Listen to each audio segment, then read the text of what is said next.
Budget 2026 आने वाला है और हर सैलरीड क्लास यानी नौकरी पेशा इंसान के मन में यही सवाल है कि क्या इस बार सरकार हमें कुछ राहत देगी, टैक्स में छूट मिलेगी, पीएफ का क्या होगा, होम लोन सस्ता होगा या फिर महंगा। आज हम इन्हीं सब सवालों पर बात करेंगे और समझेंगे कि इस बार के बजट में नौकरी पेशा लोगों को क्या उम्मीदें रखनी चाहिए।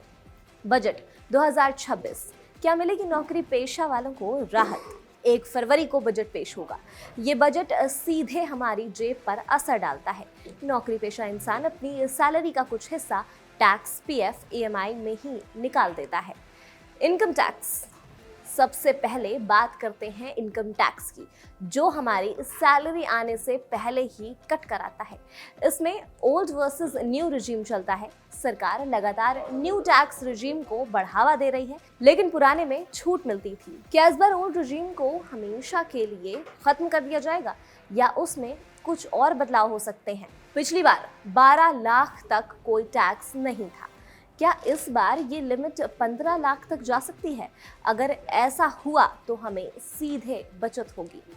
एटीसी लिमिट, अभी एटीसी में 1.5 लाख रुपए तक की छूट मिलती है एलआईसी, पीपीएफ आदि में निवेश पर। क्या इस लिमिट को बढ़ाकर 2 लाख कर दिया जाएगा? ये बहुत बड़ी राहत होगी क्योंकि इसमें निवेश भी बढ़ेगा। लेकिन कई रिपोर्ट्स में बताया गया है कि इस बार टैक्स पेयर्स की उम्मीदें हैं कि इनकम टैक्स स्लैब में रिवीजन किया जाए, ओल्ड टैक्स रिजीम में रिबेट बढ़ाया जाए। वहीं बजट 2026 से भी उम्मीद है कि सरकार न्यू टैक्स रिजीम को और भी बेहतर बनाने के लिए कुछ और कटौतियां इसमें शामिल कर सकती हैं, जिससे बचे हुए टैक्स पेयर्स भी इसी व्यवस्था की तरफ जाएं। अभी तक न्यू टैक्स रिजीम को 72% लोग अपना चुके हैं। पीएफ, अब बात करते हैं पीएफ की। ये हमारे फ्यूचर में जमा पूंजी है।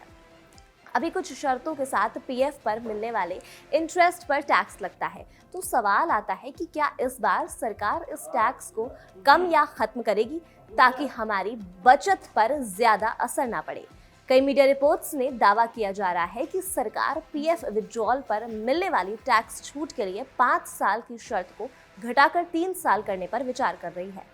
पीएफ पर भी लोगों का कहना है कि पर एनुएशन फंड एसएएफ से नेशनल पेंशन सिस्टम एनपीएस में रिटायरमेंट कॉर्पस ट्रांसफर करने पर टैक्स नहीं लगता है, लेकिन प्रोविडेंट फंड से एनपीएस में ट्रांसफर करने पर टैक्स लगता है।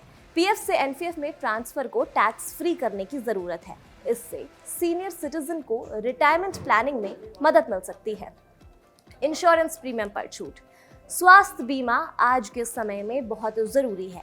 पिछले कुछ सालों में हेल्थ इंश्योरेंस का प्रीमियम तेजी से बढ़ा है। इसमें मेडिकल इन्फ्लेशन, बढ़ते कवरेज और ज्यादा क्लैश रेशियो का हाथ है। लेकिन पिछले कई सालों से सेक्शन 80D के तहत डिडक्शन लिमिट स्थिर है।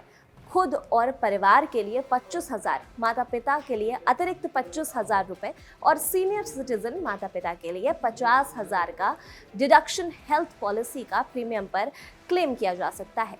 परिवार के लिए हेल्थ पॉलिसीज खरीदने पर 40,000 से 60,000 रुपए तक का प्रीमियम आता है। इसीलिए खुद और परिवार के लिए डिडक्शन बढ़ाकर 50,000 रुपए और सीनियर सिटीजन पेरेंट के लिए 75,000 रुपए का करने की जरूरत है।